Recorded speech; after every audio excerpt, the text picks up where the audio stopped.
बिस्मिल्लाहिर्रहमानिर्रहीम। अस्सलाम वालेकुम। वेलकम टू माशाल्लाह टू सिस्टर कुकिंग चैनल। कैसे हैं फ्रेंड्स? उम्मीद है खैरियत से होंगे। तो आज हम बना रहे हैं अपने किचन में चने का सालन। तो बग़ैर देर किए रेसिपी को स्टार्ट करते हैं।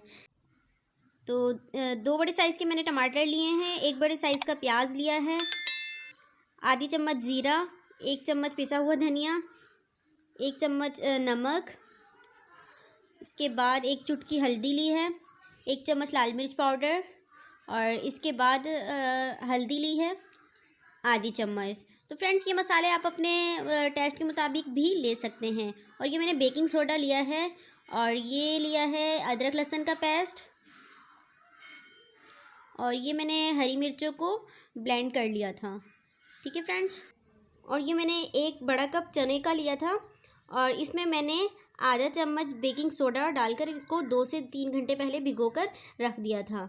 तो अब हम रेसिपी को स्टार्ट करते हैं। बिस्मिल्लाहिर्रहमानिर्रहीम। यहाँ मैंने एक पतीली ले ली है, और इसमें मैं ऐड कर दूँगी चने, जिनको मैंने 2 से 3 घंटे पहले भिगोकर रख दिया था। इसके बाद इसमें टमाटर ऐड कर दिए हैं, प्याज ऐड कर दिए हैं। तो अब इसमें ऐड कर दिया हरी मिर्चों का पेस्ट 1 चम्मच। इसके बाद इसमें अदरक लहसुन का पेस्ट ऐड कर दिया है 1 चम्मच। ये आधा चम्मच है बेकिंग सोडा, ये भी मैं इसमें ऐड करूँगी।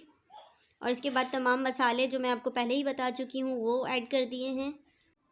और इसके बाद इसमें 3 गिलास पानी ऐड कर दूँगी। 3 गिलास पानी मैंने इसमें डाले हैं, और इसको अच्छे से मिला लेंगे और इसको चूल्हे पर पकने के लिए रख देंगे कि ये पानी भी खुश्क हो जाए, और हम बीच में देख भी लेंगे कि चने गल गए हैं। अगर तो चने नहीं गले होंगे तो और पानी खुश्क हो गया होगा तो हम मज़ीद पानी भी ऐड कर सकते हैं। जी तो फ्रेंड्स अब हम इस पर ढक्कन ढक के रख देते हैं। तकरीबन आधा कप पानी रह जाएगा तो हम इसमें ऑयल ऐड करेंगे। तो ये देखें तकरीबन आधा कप इसमें पानी रह गया। अब मैं ऑयल ऐड कर लेती हूँ 1.5 चम्मच, सालन का जो चम्मच होता है। और इसे अब हम अच्छे से पका लेंगे। जब ये मुकम्मल पानी खुश्क हो जाएगा तो हम इसे भून लेंगे। तो ये देखिए अभी आपको पानी नज़र आ रहा है। तो यहाँ पे मैंने इसमें हरी साबुत मिर्चें भी ऐड कर ली हैं। तो देखिए फ्रेंड्स ये मैंने भून लिया है। अब तमाम इसका पानी खुश्क हो चुका है। इसे मैं अच्छे से भून लेती हूँ कि ऑयल इस पर ऊपर आ जाए। ये देखें ऑयल इस पर ऊपर आ गया, इसे भून लिया है मैंने। तो अब इसमें मज़ीद मैं 1 गिलास पानी ऐड कर देती हूँ, क्योंकि मैं इसमें शोरबा रखना चाहती हूँ। तो इसीलिए मैंने इसमें दोबारा भुनाई के बाद 1 गिलास पानी ऐड कर लिया। अब थोड़ा सा पानी मैं इसमें खुश्क कर लूँगी, और जितना मुझे शोरबा रखना है इतना शोरबा हम इसका रख लेंगे। जी तो फ्रेंड्स अब देखिए मैं ये चेक भी कर लेती हूँ कि चने गल गए हैं। तो ये देखें आप देख रहे हैं ये चने अच्छे से गल चुके हैं।